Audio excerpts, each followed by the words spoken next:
Sri கந்திபிரான் charitable trust, Karuppasamy கல்வி அறக்கட்டளை மற்றும் ஆராய்ச்சி மையம் என்ற பெயரில் ஒரு கும்பல் தமிழகத்தின் பல்வேறு மாவட்டங்களை இணைத்து ஒரு சங்கிலி தொடர்பை ஏற்படுத்தியுள்ளது. 1 லட்சம் கட்டினால் 1 கோடி பணம் கிடைக்கும் என்ற அறிவிப்பின் மூலம் சுமார் 2355 பேரிடமிருந்து ஆதார் எண், பான் கார்டு எண், செல்போன் எண், முகவரி என அனைத்தையும் வாங்கிக் கொண்டு வசூல் வேட்டை நடத்தியுள்ளனர்.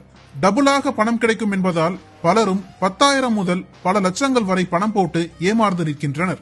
இந்த மோசடியில் பாதிக்கப்பட்டவர்களில் எடப்பாடி கவுண்டம்பட்டியை சேர்ந்த மணிகண்டன் என்பவரும் ஒருவர். கடந்த 12 ஆண்டுகளாக 12 லட்சம் ரூபாய் கொடுத்துவிட்டு 10 கோடி ரூபாய் பணம் திரும்ப பெற்றுள்ளதாக ஒரு பொய்யான RBI ஆவணங்களை காட்டி அவரை ஏமாற்றியுள்ளனர். இது தெரியாமல் அவர் தன்னுடன் தொடர்புள்ள 20 நபர்களிடமிருந்து கொஞ்சம் கொஞ்சமாக பணம் பெற்று அவர்களை இவர்களுடைய குழுவில் இணைத்துள்ளனர். இப்படி தமிழ்நாடு முழுவதும் பல்வேறு மாவட்டங்களைச் சேர்ந்தவர்களிடம் வசூலித்து பல கோடிகளை சுருட்டியுள்ளனர். ஆனால் இதுவரை அவர்கள் சொல்லும் டிரஸ்ட் மற்றும் அதன் மேலாண் இயக்குநரை இதுவரை அவர்கள் யாருமே நேரில் பார்த்ததில்லை. கடந்த ஆண்டு டிசம்பர் மாதம் 20ஆம் தேதி தினசரி நாளிதழில் ஒன்றிய அரசின் மத்திய உள்துறை இணையமைச்சர் நித்யானந்த் ராய் வெளியிட்ட செய்திக்குறிப்பில் இந்தியாவில் 13,520 தொண்டு நிறுவனங்களும் சங்கங்களும் 2019-2020 நிதியாண்டு முதல் 2021-2022 நிதியாண்டு வரை ரூபாய் 55,741 கோடி வெளிநாட்டு நன்கொடை பெற்றுள்ளன என்ற தகவல் வெளியானது.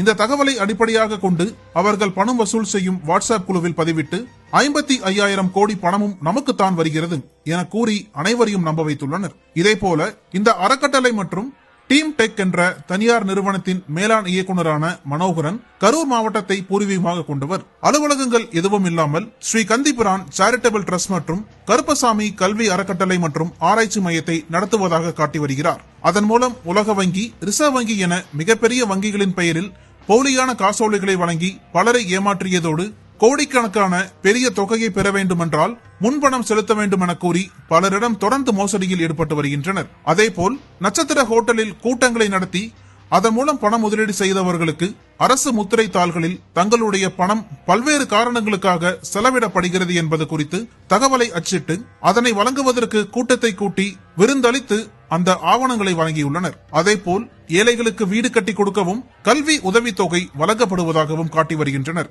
மேலும் வெளிநாடுகளில் இந்த பணம் முதலீடு செய்யப்படுவதால் நாம் செலுத்திய பணத்தை விட 1000 மடங்கு பணமாக திரும்ப கிடைக்கும் எனவும் கூறி பலரை மூளைச்சலவை செய்துள்ளனர்.